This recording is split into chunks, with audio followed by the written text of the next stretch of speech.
cut down in half if corruption can be arrested. Because some of the conflicts, remember I said that they link corruption with peace.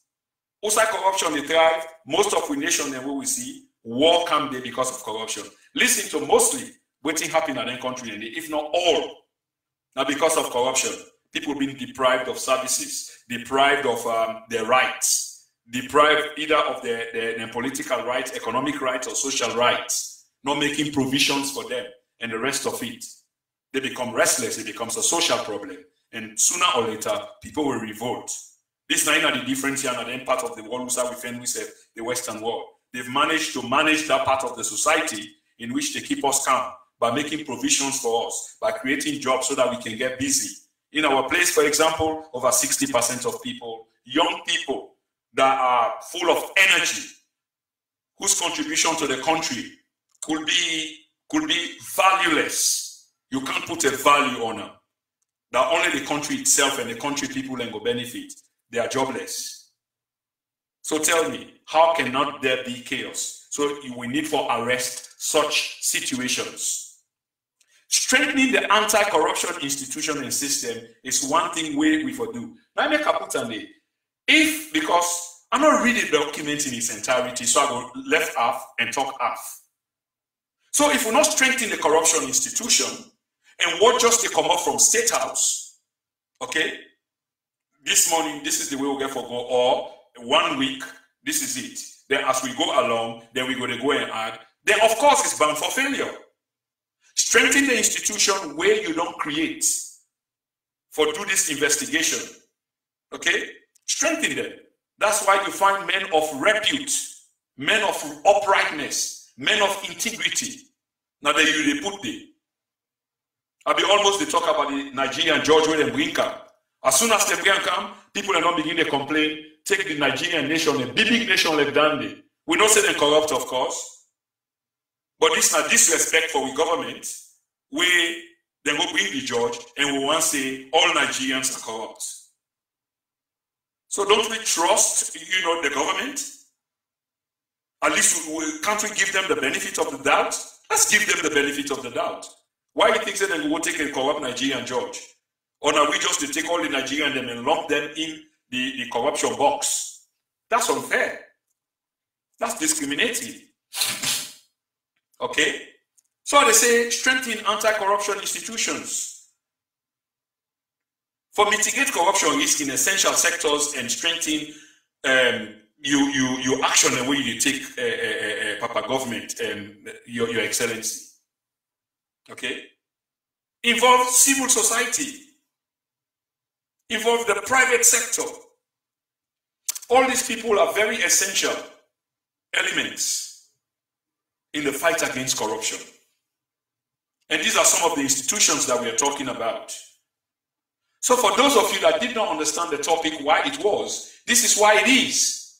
It's not like we can't advise the government. We as citizens, the government, we know that they are our public servants. They listen to us. In some countries, they have forums in which they organize themselves, like what Colonel Gaddafi or People's Arab Republic, Jamahiriya, in which they meet in Gambia, the Bantabas, in which they discuss things, so forth and so on.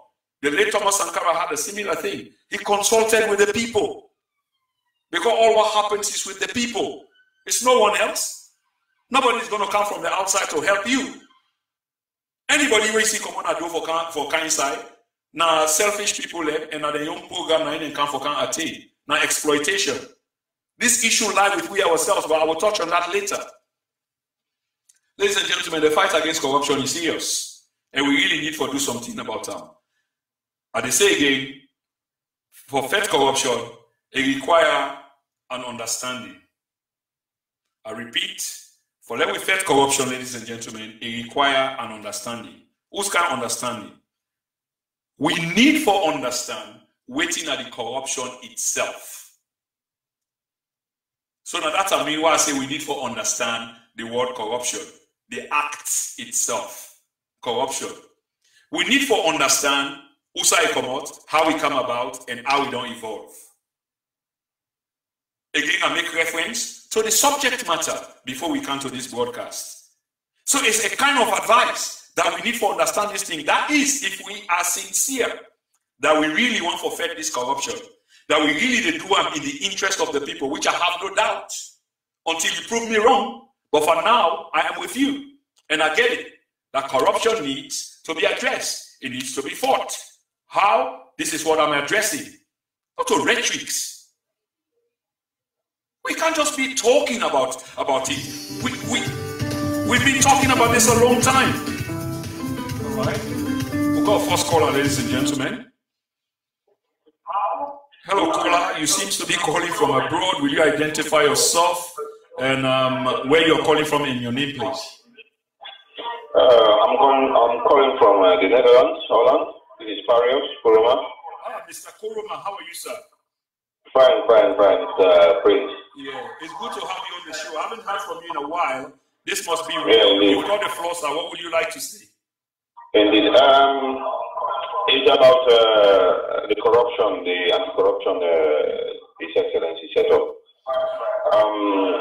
Let me go straight to the point. To start with, it's a very good initiative, but I think the manner and the way they brought it is wrong, because if we go back to former President Julius when he came to power, and through himself, His Excellency Maada Bio, because all of us listened to the debate on the last time on AYB, when Dr. Samura said His Excellency was involved in the corruption of $20 million. So let's give example to that. If former President Julius Can I pause you there for a minute, please, Mr. Koroma? I believe that you're trying to watch the program at the same time, so we're having an interference like echo in the background. So whether you can move away from the program or just lower your volume on the program, and then you can carry on with your contribution, please. Okay. It's like what I was trying to say, when former President Kabak came to power, through the ballot box, he himself will have set up an anti-corruption committee, but he refused to do that just because of us to have internal peace. Because we also, on the last debate when Dr. Samura said current President Maada Bio was involved in 20 million corruption scandal. So I think this is not the time. There are so many ways and so many to set up this commission. I think if it should have went through the parliament with all the votes of the political parties, C4C, NGC, APC, and set up a neutral body so that everyone should have involved to this commission. But presently people are suffering, then you just set up anti-corruption. Of course, corruption has to stop. Corruption is a main disease in Africa, especially Sierra Leone. But I think it will have went through the parliament and get all the vote of all the political parties. But doing it this way, trust me, even the layman can say it's just a witch hunt. It's a very good idea. I'm in support of the corruption. But this is not the manner, this is not the way, if really is doing it in that genuine way. Okay. Because he himself got $20 million for Sierra Leone, right? So let's give an example. If President Kabak should have set up such commission, and maybe now he himself should have been in prison, but because of peace, President Kabak let it go and said, okay, let's move on. Former President Koroma also came. He said, okay, because of peace, let's let it go. Because they did everything, what went wrong during the NPRC and so forth. But because of peace, they let it. Okay, if President Bio have come, it's a very good initiative, but I think it should have went through the parliament and get a majority. Then everyone should have of way. For me, just vision. To be honest, I want to take up a couple of issues with you that you just mentioned. One, you said that the president could have gone to Parliament to seek a consensus in Parliament, and that would have been a good initiative because that will truly represent the four corners of the country. Exactly. But you will bear in mind, Mr. Parios, that the president, first of all, his party has not got the majority in Parliament, and the party which is at the end of the stick at this particular point in time has got the majority. Do you think that would have worked, or do you think there's another way that he could have done it to win a consensus, knowing that his party is not a full package? Of course, Mr. Prince Koroma. Yeah. We have the C4C in the Parliament. We have the NGC in the Parliament. Of course, the APC got the majority. The LWP is there. So let me say, if NGC supported it, voted for it, and C4C voted for it, and of course, then APC refused, we should have known that, oh, maybe APC don't want this anti-corruption to go ahead. Yeah. Right? Yeah. But, okay, let's go back to the Speaker of the House. Yeah. They marched out all APC honorables out of Parliament and choose their own Speaker of the House. So why not went through the Parliament with this anti-corruption commission to go through Parliament? So, Mr. Bromar, I don't think that one is an excuse, better excuse. No, well, I can see where you're coming from, but I said I was going to take a couple of issues with you, and that was just one. The second one is, like you mentioned, President Koroma. Before President Koroma was President Kaba, and there were issues, before President Kaba took over in terms of corruption that we are talking about. But according to you, because of peace, President Kaba let go. And the same thing of the former president, Anes by Koroma. But this president has decided to take it up. Do you think that the timing is wrong? Because sure enough, you can't keep pushing corruption away every time you come in the interest of peace, and it's all over the place. And then you say, well, no, we can't deal with it now. When do you suggest that it should be dealt with? What should the timing is not much matter, but the way and the procedure, the way about it is more matter. Just like I said, if it should have went through the Parliament and the APC refused to vote in it, then then we will see that, President Bio, you just have to go on because you get the mandate of the C4C and the NGC, one will see in the Parliament. You understand? So the timing also counts because presently people are suffering. Fuel has gone up, and price of all commodities have gone up, right? Yeah. So coming up with such a commission at this present time, to be honest, people are not interested. People are presently suffering. I think he should have first attend to the needs of the people who voted him, attend to the needs of the people, and from there, I went through the Parliament and get the mandate of the Parliament and it set up the anti-corruption. It's a very good initiative, but the process was wrong. The timing is wrong. Okay, I will take it. That the timing, like you say, is wrong because people have got other issues that they want to address, and it's the issue of basic commodities and services, and coupled with the corruption trial, the timing is off the mark. Would that be a correct categorization, sir, Mr. Koroma? Yeah, exactly. Do you have any other contribution? Not much, but I think the commission that we set up, anyway, we want to see the end, but I think it's going to be really difficult. And at the end of the day, we'll count it all as just an wish out because it should have gone through the right procedure. You keep using right? the word because he himself, the president himself, His Excellency, is accountable for $20 million. Right? Yeah. So this one you've been if I I can say, grumpy, and you running after rat. So it's not like.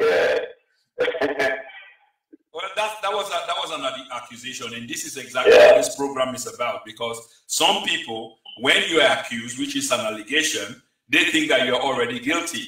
So they calling that people should be thrown into jails, and keys thrown away, which is completely wrong. We're talking about the rule of law here. So the president, is being accused. That's not the first thing anyway he's been accused of. But I mean, until he has his day in court and somebody determine whether he's guilty or not, for now he's a free man and he's the man that calling the shots. Mr. Koroma, recently, lawyer Abubakar has been on the airwaves, Abubakar Kaloko.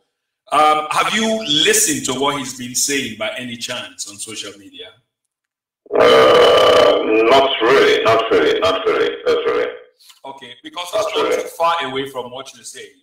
But again, please try and listen to him, and because he's talking about some legal stuff. Thank you so much, Mr. Koroma. I hope the family is good. And also, Mr. Prince, like I said, His Excellency set up this commission about corruption. It's all about corruption. We all know corruption is a main disease in Africa. Yeah. But why? Because for me, I'm saying that the police is more corrupt than everyone in Sierra Leone. Yeah. So I think the president also should have put modalities in place how to limit corruption on the police side. Yep. Because, for example, we here in Holland or in the UK or just in Western world, the police will never stop you and started asking for money or you give him money or what. But in Israel, that one is common. When the police stop you, the next thing is to do is to give him something. If you don't give him, take it to the police station. And when you get there, you want to see the boss and the big boss will say do something. So I think if you want to fight corruption, you should have started from the police. Okay, on that. Right. So I'm just that's why some of us just call it that it's just witch hunt, because you should have set up a very good body to handle the corruption that he wants to fight. But they've got a foreign judge. Doesn't that will satisfy those that are questioning the commission? That there's a foreign judge, at least there will be some impartiality. Yeah, well, you said you get the foreign judge. The foreign judge is from Nigeria. Nigeria, I think, is the most corrupt country in Africa.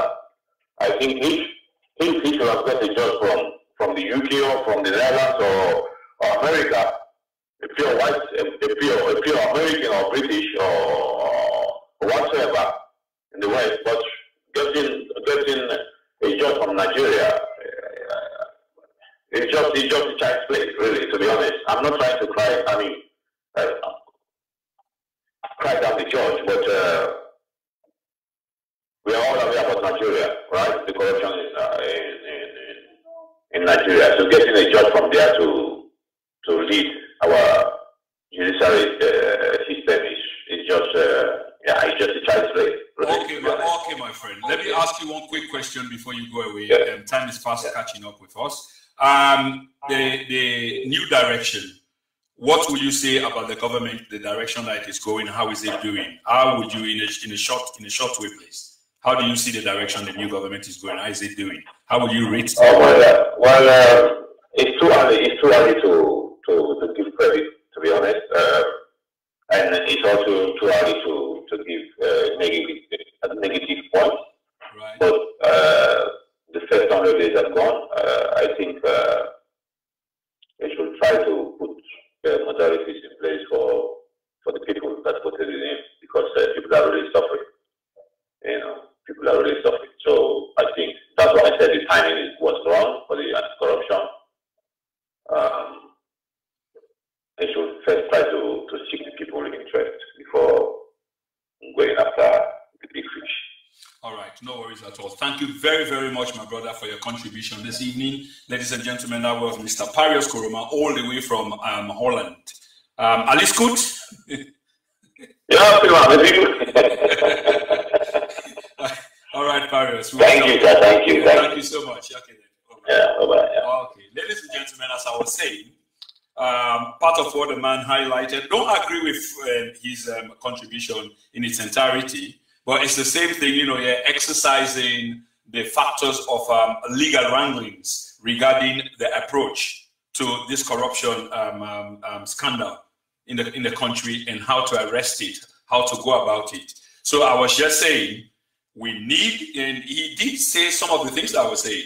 We need to, when he talked about the police, for example, okay, I agree with him. So we need a broader approach to corruption. And this is exactly what this program is about tonight, okay? We need to look at essential sectors in our country and see how to mitigate corruption at a particular area in the, how we for strengthen collective action of the government.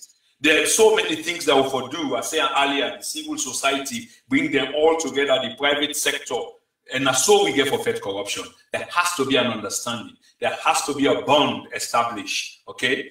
Fighting corruption requires understanding, ladies and gentlemen, of how we get this problem, why we get this problem, and the way how we move, because corruption they move. Back in the 1960s, it wasn't like this. In the 70s, it wasn't like this. It kept moving, it kept taking shape and form. Probably if we do them in the reverse order, maybe there will be some understanding. You know, and this is the other issue. We can't just talk about corruption only so much. Again, I say, it's almost like a cliche. It almost like it means nothing, and this is really, really serious. That's how some people have done it. While others are serious about it, others are taking it to be light, others are taking it to be a joke. And this is very serious. We can't just adopt, you know, or make new law on corruption. Not to say they work, okay? We can't just make one other new commission. You know how many times they don't make corruption commission? Even the inept late Brigadier Momo, one time head of state of the country and president of the country, he set up so many corruption commission. They failed. Probably we need for look at them things in there as well. Why did they fail? Okay? We probably need for have a study. It's like when they make policy. You get for look left, you get for look right, you get for understand why you are doing it. In the short term, in the long term, who wants it, who is asking for it, why are they asking for it, how is it going to benefit the people, who is it going to benefit? You know, all of these things. So it's not a short-term thing. Other than that, na salad dressing, that's what we are doing. So I'm saying, I'm submitting to UNAT this evening, they say, not to merely where we make, it's a good initiative, let's not get it wrong. And I am for arresting corruption, corrupt practices, corrupt leaders. I am for it, okay? But if we say we're sincere and we're committed, the way our theory that this government won't go about them, that finally something needs to be done about corruption, a salutuna. But are we going about it the right way? We are yet to see. From what we understand, look, it's not about making one particular new law.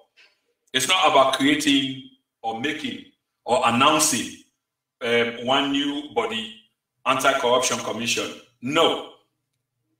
Not to make a lavish campaign where you talk about them so much that the originality of the thing is gone. It becomes, you know, yeah, like idle talk. I know the government is serious. There is no way I'm relegating to what the government is saying has not been serious. I'm just saying how people are taking it. But Papa government, His Excellency Head of State Julius Maada Bio, please bear in mind, sir, that no longer can we fight corruption simply with the fight corruption no more by itself. It's not going to work, sir. It is not going to work. Hence me, headline, failure long before it has begun. Because if we don't understand the essentialities, then if we don't know how to go about the rubrics of them, if we're not able to address the core questions and find the answers, put them in a reverse order, look at it, not only by introducing this new law, introduce new campaign, introduce new commission, then it's bound to fail. It will be an empty exercise. It will be the 400-pound gorilla in the room. Everybody is fearing it at some point, and then it's stopped for beating chest because there's no energy left, and then everybody can kind and play with his tail. If you ever forget self and not get the gorilla, not get tail, or play with his head, because it's no longer threatening. So, sir, you cannot fight this corruption simply by doing that. We need to understand, say, corruption now the symptom of a much, much more larger thing. It's a much, much more bigger than most of we will ever get for understand. Probably those in government or in government. And I'm not trying to make it any simple, because saying it is one thing, being in governance is another. But we do understand corruption from the outside. On the inside, it's more complex than we understand them from the outside. But it will require understanding how this particular problem come about and how it don't evolve. We need to understand, say, it's not the symptom of a bigger disease, a more dangerous disease, okay? The failure of institutions, Mr. President, and government, a result in the poor performance or management of revenue collection. Now, then corruption, they are can come out. That's on one side of the corruption, okay? The resources, all the make the delivery of we public services. In other words, things that we people need for enjoy. I pay me tax, I need for enjoy clean running water. I pay me tax, I need for enjoy energy. All the infrastructure that it come with, telephone lines, water structure, energy, health, education, all of the infrastructure there, people fail for enjoy them because only they go to one certain set of people. So we are all upset. And those of us that never enjoy those benefits are now emotionally attached to this new fight against corruption, but we need to get it right. And this is what my broadcast is about. We need to be more strategic. We get to think beyond corruption as that boku talk. Because for now, I just boku talk now with the pan. Okay? We need to think beyond that. We need to think beyond the traditional way, the way we don't use before. That's why earlier again I say, probably we can even look at Joseph Momo in commission and way be set. Remember at one time, President Momo be really honest. Now the first president and the way come to the republic, he come to him people and admit failure. What a human being. That was a good man. He not be able again because of their nyamping the way they get all around them. But it did come before the general public and admit to them say I fail now. So some commission and way set up, it be really mean now. But unfortunately, not be understand the chemistry, and not be understand the rubrics, the complex situation where we deal with. Because it's not land governance. Now be a man and take and put inside parliament during the heat days of the corrupt practices. And from there, you know, he became head of state. So the same and yampy them in the all around them, now they deal with the issue that they. So there has to be some formal understanding of what you will deal with. Okay? There has to be a formal understanding. And what they say, not by making pronouncements alone. Many things need to be done. Many things need to be in place. If it's a symptom of a bigger problem, then we need to understand what's in this bigger problem in order for let we address that. How can we develop a vaccine for a disease that we don't understand holistically? Or we need to have a holistic approach towards the disease so that we're able to find an antidote we will deal with them specifically. Ladies and gentlemen, this is serious. It's really serious. It's not mere rhetoric, just talk, boku talk. We get to be strategic, we get to be rigid, we get to be disciplined, we get to be ready, we get to be prepared. Okay? We have to. We get to be able to identify and address corruption. Waiting the Vienna. Why is the corruption? Why is it? And for all goodness to the last government, at some point they did try to address corruption. Okay? When they raise people their salary, some people will call them political point scoring, but the people that will benefit directly from that, not will ever call them so.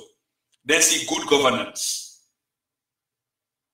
Because they try to harness the people and energy in a good way. They provide incentives for them. People in the work can come buy bad dress. They have no thief. What a thief, how will you punish them? Do you have conscience? Do you go to bed at night and able for sleep while you people in the struggle? So they try to lift people off that. Another thing we try to do now for let people and get access to raw cash. Because then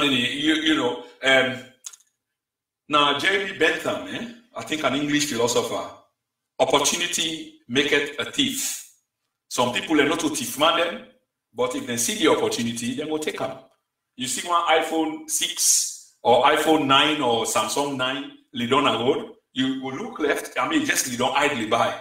You will look left, look right, if you don't see nobody, that resistance factor, it become less.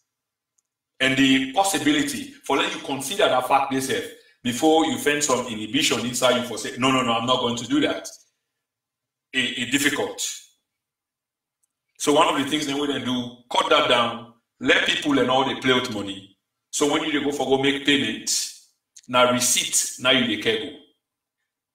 Everything they go through the bank system. And then you get this one country budget. One of the other good initiatives. So there were good things. And the government, the present government, they build on them. So we need to understand the causes of corruption. Okay?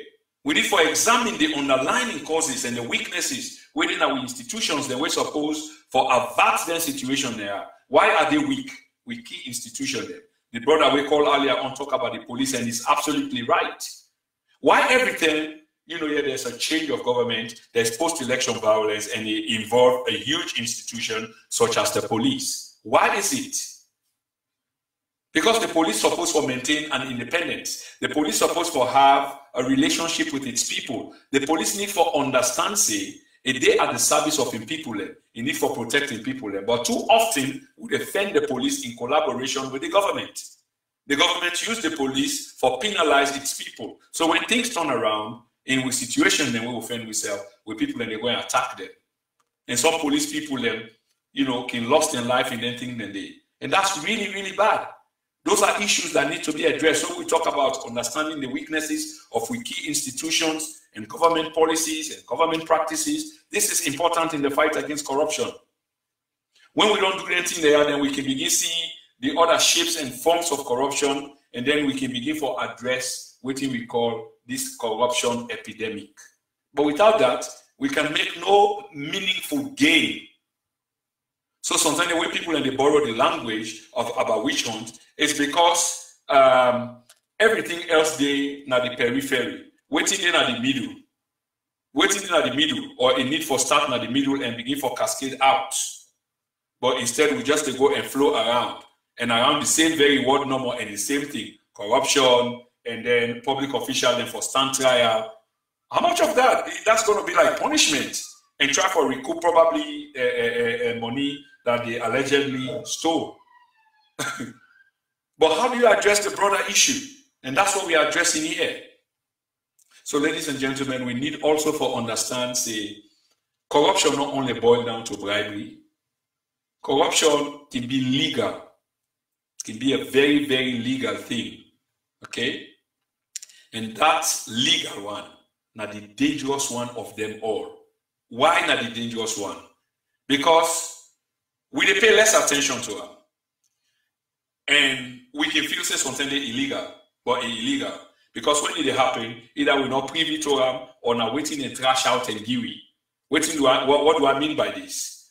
Something the government can sign contract, individual they can sign contract, ministers they can sign contract in behalf of government, delegations, and etc.